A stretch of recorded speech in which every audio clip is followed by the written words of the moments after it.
Hello दोस्तों, नमस्कार। आज जो फिल्म एक्सप्लेन करने जा रही हूँ वो एक south Korean action horror film है। 2016 में ट्रेन टू बुसान फिल्म के ह्यूज सक्सेस के बाद डायरेक्टर योन सांग हो ने फिल्म का सीक्वल निकाला है इसी साल, जिसका नाम है पेनिनसुला।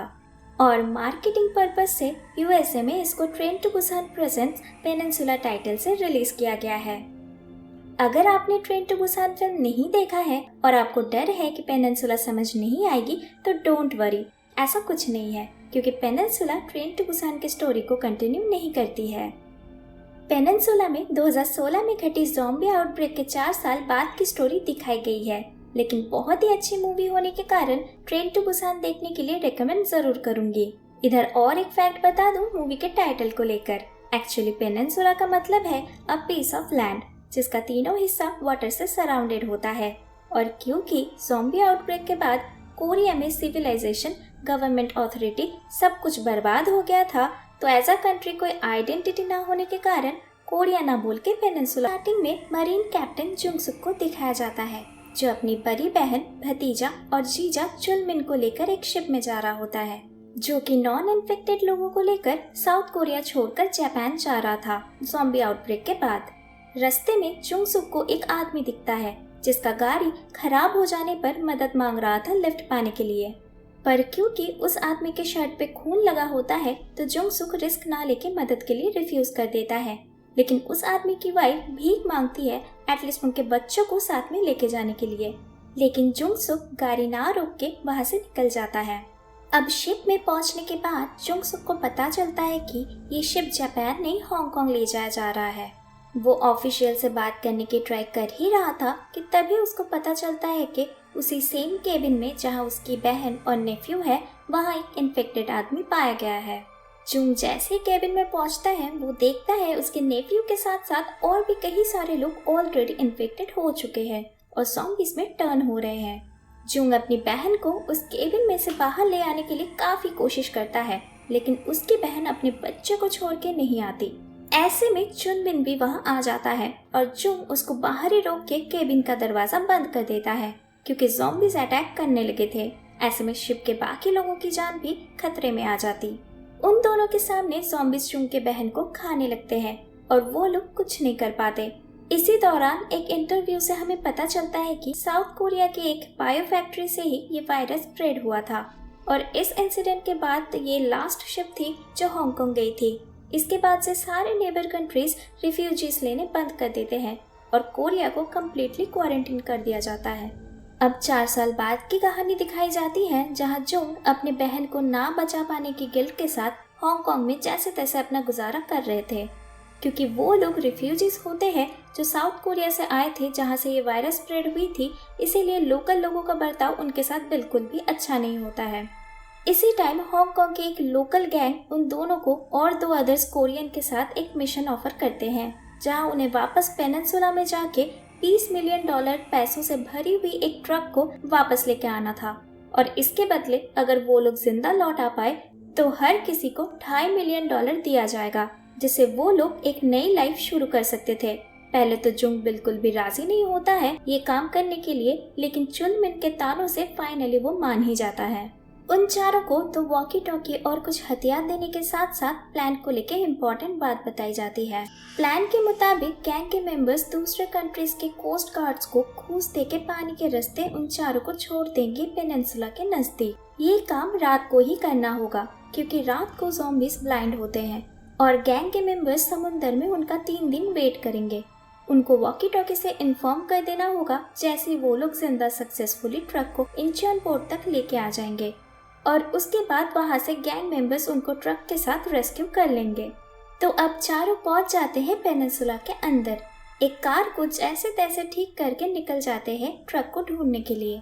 उनको 6431 नंबर प्लेट वाली ट्रक को ढूंढना था। कुछ देर जाते ही उनको एक फूड ट्रक नजर आती है।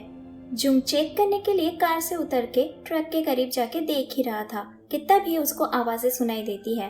वो जैसे ही उसके करीब कांच की बिल्डिंग की तरफ देखता है, उसको बिल्डिंग के अंदर बहुत सारे अनगिनत ज़ॉम्बीज़ दिखाई देते हैं, जिसको देखने के बाद वो दौड़ के जल्दी जल्दी कार में आ जाता है और बाकियों को बताता है ये वो सेम ट्रक नहीं है।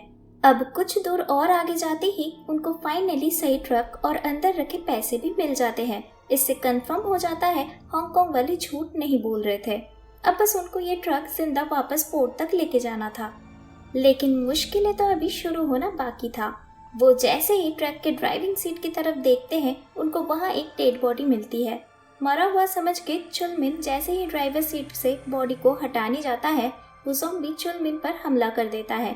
बचाने के लिए जुंग उस ज़ॉम्बी को गोली तो मार देता है, लेकिन आवाज़ से सारे ज़ॉम्बीज उनकी तरफ अट्रैक्ट हो जाते हैं। जैसे कि गैंग लीडर ने कहा था, ज़ॉम्बीज रात में ब्लाइंड तो होते हैं, लेकिन साउंड से सुपर सेंसिटिव भी होते हैं। वो लोग बचते बचाते जैसे तैसे ट्रक को लेके वहाँ से निकल जाते हैं।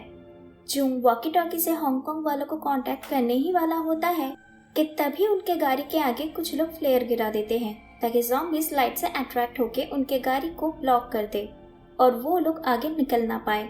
और होता भी वही है। गाड़ी के आगे ज़ॉम्बीज आ जाने के कारण कंट्रोल गवा के कार पलट जाती है और पीछे आ रही ट्रक उस कार को जाके टक्कर मार देती है।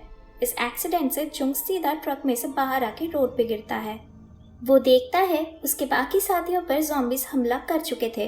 वो गन उठा के ज़ॉम्बीज को गोली मारने लगता है, लेकिन उसी टाइम गोली भी खत्म हो जाती है। सारे ज़ॉम्बीज जुंग की तरफ आ ही रहे होते हैं कि तभी एक कार आके उसको रेस्क्यू कर लेती है। जुंग को बचाने वाले और कोई नहीं, दो बच्चियां होती है, जिसमें से एक का नाम है जून, जो कार ड्राइव कर रही थी, और दूसरी यूजिन, उसकी छोटी बहन। इधर मैं जून की ड्राइविंग की फैन हो गई हूँ। मतलब ड्राइविंग के साथ जो एक्शन दिखाया गया है, इसके लिए आपको तो मूवी देखना होगा। रास्ते में ज़ॉम्बीज आते गए और जून अपने ओपी ड्राइविंग स्किल से और यूजिन दिमाग लगा के अपने आइडिया से रास्ता क्लियर करके जून को लेकर सेफली अपने डेस्टिनेशन तक पहुंच जाते हैं। इधर नेक्स्ट सीन में उन लोगों को दिखाया जाता है जिन्होंने वो फ्लेयर चलाए थे। इन लोगों को यूनिट 631 से जाना जाता है। ट्रक के पास जाते ही उन लोगों को पता चलता है कि ट्रक का ड्राइवर अभी भी जिंदा है और अपनी जान के लिए भीख मांग रहा है, लेकिन उस टीम का लीडर सर्जन होंग उसको बेरहमी से मार डालता है और उस ट्रक को लेके मिलिट्री कंपाउंड में आ जाता है, ये सोच के कि वो एक ग्रोसरी ट्रक है और अंदर खाना है। लेकिन ट्रक के अंदर से कुछ आवाज आने पर खोल के देखने पे उनको चुलमिन मिलता है, जो ज़ॉम्बी अटैक के टाइम अपनी जान बचा के ट्रक के अंदर घुस गया था। वो लोग चुलमिन को मारते मारते घसीटते हुए लेके जाते हैं और दूसरे स्लेव्स के साथ बंद कर देते हैं। इधर प्राइवेट किम, जो कि यूनिट 631 का ही एक और मेंबर था, उसको ट्रक चेक करते टाइम खाने के बदले बैग में से पैसे मिलते हैं और ये बात जाके वो अपने बॉस कैप्टन सो को बता देता है। कैप्टन सो भी उनके जैसी एक पागल सन की इंसान था। प्राइवेट किम के बोलने पर जब वो जाके ट्रक चेक करता है, उनको पैसों के साथ साथ वॉकी टॉकी भी मिल जाती है, जिसको ऑन करते ही गैंग लीडर से कॉल आ जाता है। कैप्टन सो जब बात करता है, उसको पता चल जाता है कि ट्रक को इंचन पोर्ट तक लेके जाने पर इस दलदल से निकल पाने के साथ साथ आधा पैसा भी मिलेगा।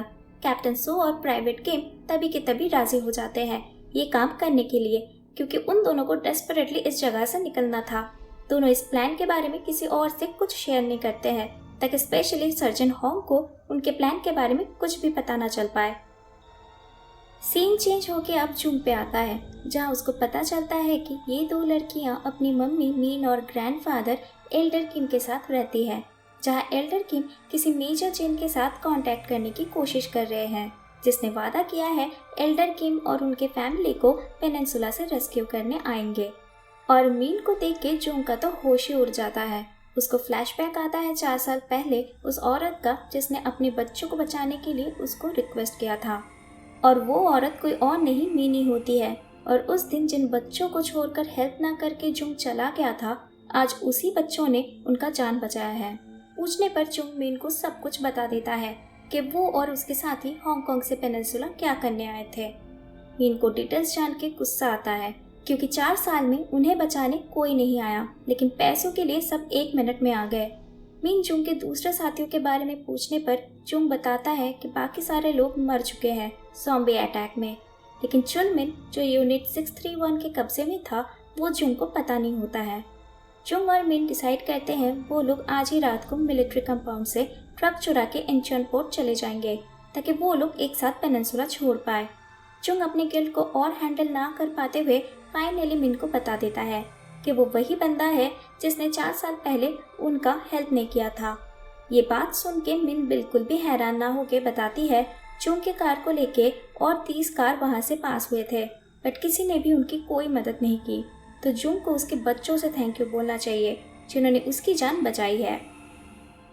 रात होने के बाद फाइनली वो पांचों मिलिट्री कैंप के नजदीक पहुंच जाते हैं, जहां मीन जून और यूजिन को अपने दादा के साथ कार में वेट करने के लिए बोलती है और जून को साथ लेके एक हिडन रास्ते से कैंप के अंदर आ जाती है।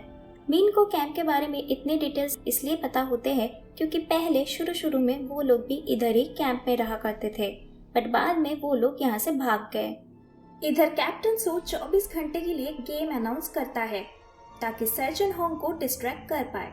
गेम मतलब ये एक जीने मरने का खेल होता है जहाँ ये लोग मजे के नाम पे स्लेव्स और ज़ॉम्बीज को एक साथ छोड़ देते हैं लिमिटेड टाइम के लिए।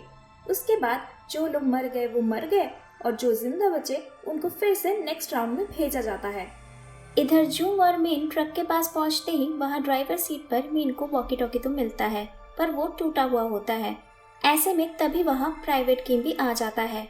उसके ऊपर गन पॉइंट करते ही कैप्टन सो और गैंग मेंबर्स के बीच में हुई बातें वो सब कुछ बोल देता है और जून को तभी चुनमिन के बारे में भी पता चल जाता है।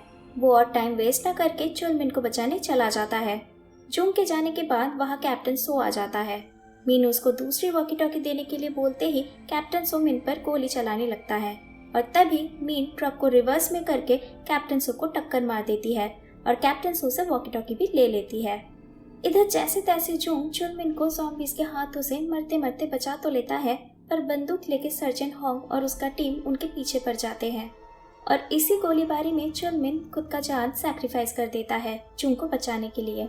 इसके बाद जून पागलों की तरह वहाँ हर किसी को मारने लगता है और इसी टाइम सर्जन होंग जून को जैसे ही पीछे से मारने की कोशिश करता है वहाँ मीन आ जाती है ट्रक लेकर और जून को लेके वहाँ से निकल जाती है। इधर कैप्टन सो को होश आते ही वो गुस्से में प्राइवेट किम को गोली मार देता है एंड इधर मीन और जून ट्रक लेके ज़ॉम्बीज के बीच में फंस जाते हैं। ट्रक का आगे का शीशा टूटा हुआ होने के कारण ज़ॉम्बीज ऑलमोस्ट उनको पकड़ ही लेते हैं कि तभी उनको बचाने जून गाड़ी लेके आ जाती है और ज़ॉम्बीज को डिस्ट्रैक्ट करके उनको बचा लेती है। अभी एक मुश्किल खत्म ही हुई थी कि तभी वह सर्जन होंग और उसका टीम उन लोगों का पीछा करना चालू कर देते हैं। इधर और एक बार जून का ऑसम ड्राइविंग स्किल्स देखने को मिलता है। इधर जहां जून अपने तरीके से उन सोल्जर्स के छक्के छुड़ा रही थी, वहां जून और मिन सर्जन होंग को इक्वल का टक्कर दे रहे थे। खुद को हारते देख सर्जन होंग गाड़ी के सारे लाइट्स ऑन करने का ऑर्डर देते हैं ताकि ज़ॉम्बीज लाइट देख के आगे का रास्ता ब्लॉक कर दे, लेकिन वो भी तरकीब उसका फेल हो जाता है जब जून एक एक करके सारे लाइट्स पे गोली मार के फोड़ने लगता है। फिर कुछ दूर आगे जाते ही उसको वही कांच वाला बिल्डिंग नजर आता है जो उसने पहले दिन देखी थी। वो मीन को शार्प राइट लेने के लिए बोलता है और नजदीक आते ही बिल्डिंग के कांच पर गोली मार के छेद कर देता है, जिससे कांच टूट जाती है और सारे ज़ॉम्बीज बाहर आके पीछे आ रही सर्जन होंग के कार को घेर लेते हैं और सर्जन होंग को मार डालते हैं। फाइनली अब वो लोग इंचियन पोर्ट में पहुंच गए थे कि तभी कैप्टन सो आके जून के कार को टक्कर मार देता है और जून को गन पॉइंट में ले लेता है। यूजिन अपने रिमोट कंट्रोल कार से कैप्टन सू को डिस्ट्रैक्ट कर देते ही जून भाग जाती है और कैप्टन सू एल्डर किम पे गोली चला देता है। मिन जैसे कैप्टन सू को गोली मारने जाता है, कैप्टन सू उसके पैरों पे गोली मार देता है और ट्रक लेके वहां से शिप की तरफ भाग जाता है। शिप में पहुंचते ही हांगकांग वाले ट्रक में रखे पैसे चेक करके कैप्टन सू को भी गोली मार देते हैं, क्योंकि ऑब्वियसली उनको पैसे किसी से भी शेयर नहीं करने थे। $20 मिलियन का आधा हिस्सा देंगे, ये सब बातें एक स्कैम था। लेकिन मरते मरते कैप्टन सो भी ट्रक को रिवर्स गियर में डाल देते हैं, जिससे शिप का दरवाजा बंद नहीं हो पाता है और सारे ज़ॉम्बीज शिप के अंदर घुस जाते हैं और सबको मार डालते हैं। इधर गोली लगने की वजह से एल्डर किम की मौत हो जाती है। बाकी चारों होप बिल्कुल छोड़ ही चुके थे कि तभी उन लोगों को चॉपर नजर आता है और वो लोग समझ जाते हैं ये वही चेन है जिससे एल्डर किम ने मदद मांगा था। मीन जून को उसके बच्चियों को सेफली चॉपर तक लेके जाने के लिए बोलती है और खुद एक ट्रक में बैठ के हॉर्न प्रेस करके रखती है ताकि सारे ज़ॉम्बीज उस पे आ जाए और उन तीनों का रास्ता क्लियर हो जाए। चॉपर तक पहुंचते ही जून जेन को रिक्वेस्ट करती है अपनी मम्मी को बचाने के लिए। वो लोग देखते हैं मीन खुद को गोली मारने वाली होती है और तभी जून को याद आता है चुनमिन की कही हुई बात कि उसने अपना 100% नहीं दिया था अपने बहन को बचाने के लिए। उस टाइम वो अगर थोड़ा और एफर्ट डालता तो शायद उसकी बीवी जिंदा होती। इसके बाद और क्या, जो मीन को बचाने चला जाता है और तभी मीन भी बचने के लिए पूरी जान लगा देती है और वहां से एक दूसरे की मदद से चॉपर तक पहुंच जाते हैं और फाइनली चारों सेफली पेनिनसुला से निकल पाते हैं। दोस्तों फिल्म यही खत्म हो जाता है। इस फिल्म का IMDb रेटिंग है 5.5। कहानी पसंद आए तो वीडियो पे लाइक और कमेंट करना मत भूलिएगा। मिलते हैं नेक्स्ट वीडियो में।